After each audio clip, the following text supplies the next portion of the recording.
Vamos a dar la bienvenida al economista, amigo de la casa, una referencia vital para estos temas que le encuentran con una responsabilidad clave al amigo profesor Siriaco. Profesor Antonio Siriaco, pues que recién electo decano de la Facultad de Economía de nuestra Universidad sí, Autónoma de Santo Domingo. está pidiendo su teléfono para felicitarlo. Gracias. Felicitarlo por, bueno, ustedes saben que apenas han pues concluido las elecciones muy Sí. bien. Se vivió un ambiente muy, si se quiere, de democracia total. Democracia, sí, es en la universidad. Hablemos un poco de eso, ¿no? ¿Cómo fue el transcurrir de estas elecciones a las que se vio pues envuelta la Universidad Autónoma de Santo Domingo hace apenas unos días y en donde pues sale ya un nuevo rector? Y con él pues varios decanos y demás. Claro, fue un proceso democrático, fue un proceso tranquilo, fue un proceso donde los profesores y las profesoras expresaron su voluntad. Y yo pienso que eso pone a la universidad mucho más en alto, ¿no? Por el civismo que exhibieron los profesores y las profesoras.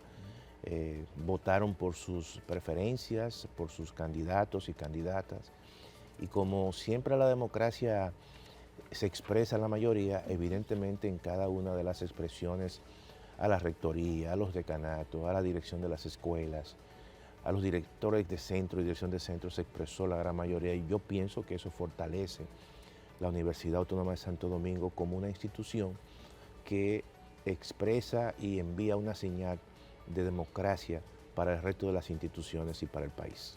Y aprovechar que le tenemos aquí y que está apenas estrenando la posición para igual pues compartir con toda nuestra gente cuáles son esos planes, profesor, con los que llega allí. Usted tiene ya pues una trayectoria bastante encaminada y es testigo de su labor allí en nuestra universidad estatal, pero ¿cuáles son los planes en los que se adentra ahora como decano? Mira, siempre hemos tenido como principio seguir conectando a la facultad con la sociedad dominicana. Creo que ante todo el entorno que se está viviendo, siempre se necesitan voces académicas, voces objetivas, independientes, que puedan llevar a la sociedad dominicana siempre una solución. Y nosotros, desde el equilibrio, trataremos de poner un granito de arena en la discusión de políticas públicas. En ese sentido, ese es el propósito supremo de nuestra gestión en la Facultad de Ciencias Económicas y Sociales. Hay otros propósitos internos que es seguir fortaleciendo los espacios académicos, acreditar las escuelas, incorporar nuevas carreras que estén conectadas con la demanda del mercado y de la sociedad dominicana. Nosotros tenemos una carpeta de nuevas carreras como ciencia de los datos, negocios internacionales, que pensamos expandirla en todo el territorio nacional porque la universidad tiene una presencia a nivel nacional, pero también con nuevas ofertas de posgrado, del cuarto nivel, maestrías innovadoras en precisamente ciencia de los datos, que tienen una conexión con la disrupción que vive el mundo, pero también la investigación. La investigación es vamos a decir, el elemento supremo de una universidad, lo que la pone en rango mundial. Entonces, en ese sentido, vamos a fortalecer todos los espacios de investigación de tal manera que eso tenga un impacto comunicacional, que la gente sepa qué se está haciendo, nosotros recibir retroalimentaciones de la sociedad dominicana para siempre encauzar las políticas universitarias vinculantes con el desarrollo nacional, con la Estrategia Nacional de Desarrollo, con las políticas públicas gubernamentales. El presidente de la República ha estado apoyando de manera determinante a la universidad y eso es un buen paso de una simbiosis, de una alianza con la universidad pública. No, y eso claramente es una especie de ganar-ganar. Sí, porque cuando el presidente de la República va a una provincia, le dicen, vamos a abrir le piden una extensión de la UAS. Pero donde se abre una extensión de la UAS significa mucho más desarrollo, porque hay más profesionales que se forman, pero también eso mejora el nivel de ingreso. Y si le llamamos las carreras vinculantes con el desarrollo de cada región, entonces eso evita que muchos profesionales vengan a la zona urbana y se concentren. De manera que esa es la idea. Y en la medida en que se investiga, pues digamos que se dinamice el accionar de Claro, las instituciones, en el caso claro, de las altas casas de estudio y más esta, claro, la claro, primada de América, claro, ¿no? La claro, Universidad Autónoma de Santo claro. Domingo. Hay un adagio por allí que siempre he escuchado, cambiando un poco de, de tema, ¿no? Para conectar con lo que nos encuentra, temas que van muy de la mano con su conocimiento.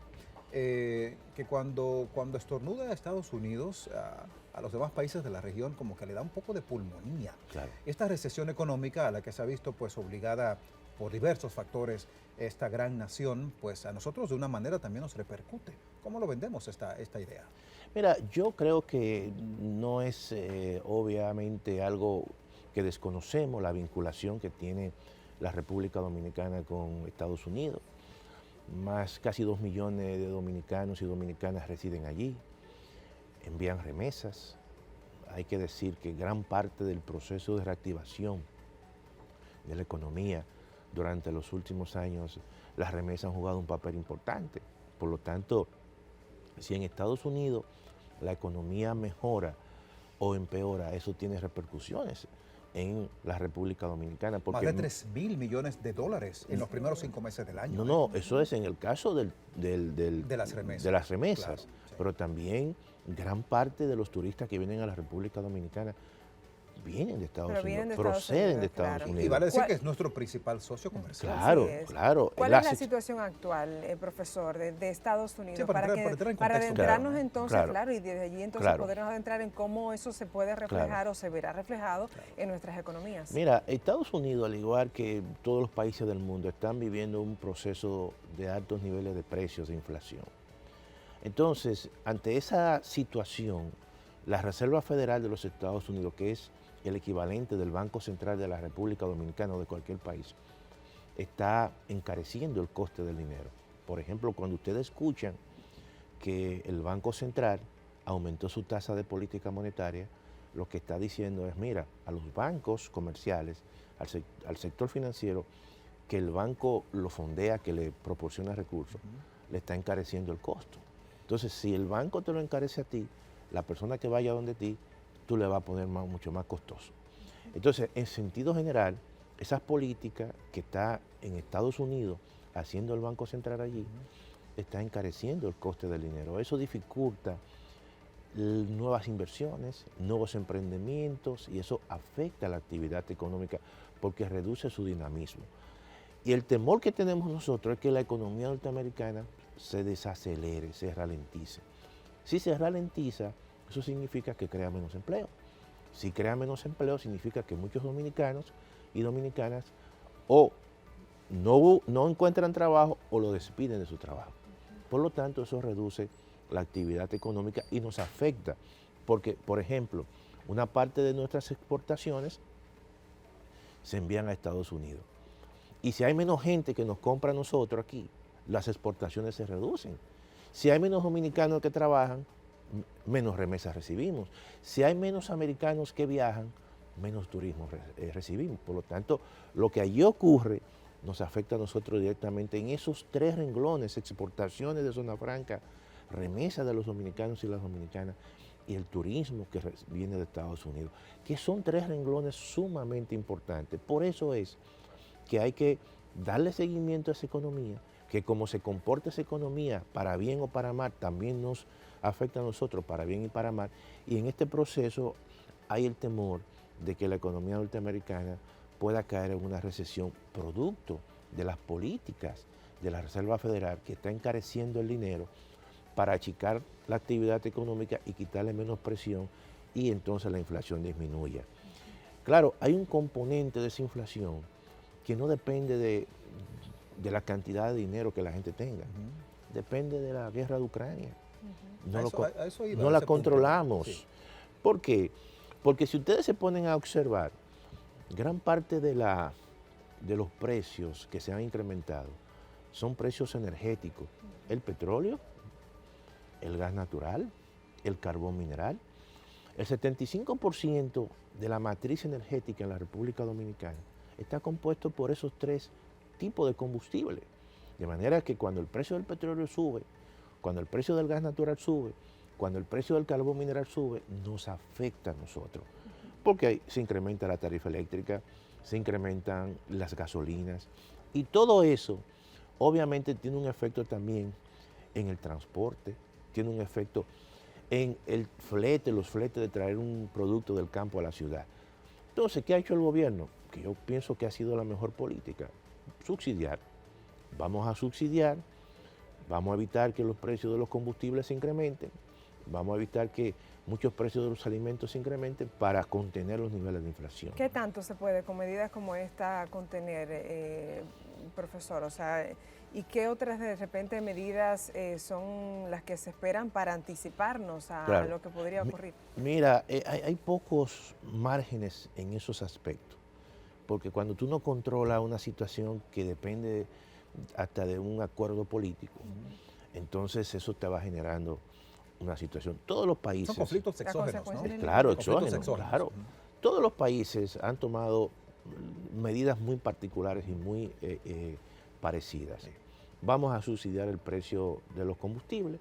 En otros países, por ejemplo en Estados Unidos, el presidente Biden anunció la rebaja de los impuestos a los combustibles como un mecanismo de quitarle presión. En el caso de la República Dominicana se ha hecho al revés. El gobierno le ha dado plata a las empresas para evitar, obviamente, que se incrementen los precios de los combustibles. Es lo mismo, con la diferencia que uno bajó los impuestos y el otro lo mantuvo, pero le está subsidiando a las empresas para que no incrementen los precios de los combustibles.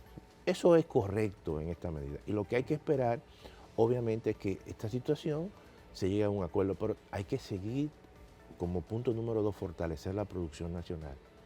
¿Por qué? Porque la producción interna, si producimos más, a pesar de que tú puedas tener precios relativamente altos, pero tenemos una oferta interna y no dependemos de otros países, como ocurre con algunas regiones que no tienen producción nacional, están dependiendo de las importaciones y hay entonces un atasco en la cadena de suministro a nivel mundial. Gracias a Dios nosotros tenemos una economía y tenemos una agricultura que suple el 85% de la demanda de productos agrícolas. Por ejemplo, nosotros somos autosuficientes en arroz, que es un producto el más importante. Claro. Aquí no ha habido que importar arroz. Claro, el precio de los insumos se han encarecido, entonces el gobierno ha dado un subsidio. Eso es. Todo eso Ese son elementos que hay que seguirlo. Es como que tenemos que buscar los elementos muy particulares en cada país que nos blinden, que nos establezcan una especie de resiliencia para evitar, obviamente, que los precios se disparen aún más y tratar de ganar tiempo para que esta situación, obviamente, se baje un poco o se llegue a un acuerdo. Mire, no quiero despedirlo de esta formidable entrevista, como siempre, ¿no? Sin conocer su opinión en función de la CEPAL, que es la Comisión Económica para América Latina, ha dado a conocer de un crecimiento económico para la región y nosotros ahí estamos involucrados. O sea, ¿de qué depende este crecimiento porcentual que ellos hablan que podría ser un tanto sistemático en el tiempo? Mira, la CEPAL en su último informe habla de que la región en promedio va a crecer 1.8. Nosotros vamos a tener un crecimiento mucho más alto, relativamente cercano a un 5%. Eso es una buena noticia dentro del concierto. A pesar de todas las situaciones, hay que decir que la economía dominicana es una economía muy diversificada. Y la diversificación es buena, porque cuando hay una situación que nos afecta, entonces otra nos puede beneficiar. Por ejemplo, los precios del petróleo están altos, pero ¿cómo está el precio del oro? Está alto. Nosotros somos productores de oro, por lo tanto, una situación que nos afecta tiene un efecto colateral en otra situación que nos beneficia. ¿Por qué? Porque somos una economía pequeña, pero con muchos elementos que nos permiten a nosotros sortear situaciones de crisis. Tenemos un turismo, tenemos una agricultura. No todos los países que son turistas per se tienen agricultura. Los pequeños países del Caribe los importan todo. Nosotros no. Tenemos esa diversidad. Tenemos también que la ubicación del país se comporta y nos hace ser un centro logístico, que viene mucha gente del norte, claro. un hub. Claro. Eso es un elemento que fortalece la economía y le da una resiliencia.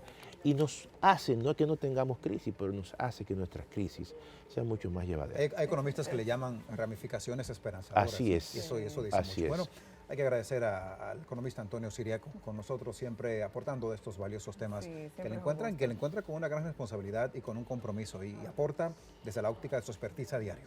Y felicitarlo también por este nuevo ascenso allí en la Universidad del Estado. A ustedes, y cuenten con nosotros siempre, como decimos, en cualquier circunstancia y mucho más ahora que estamos en el decanato de la Facultad de Ciencias Económicas. Venga siempre por acá, que es más bien recibido. Oportunidades para conversar y seguir llevando información oportuna que esclarezca las dudas. Muy agradable y edificador poder motiva a cualquiera a estudiar economía. Así es.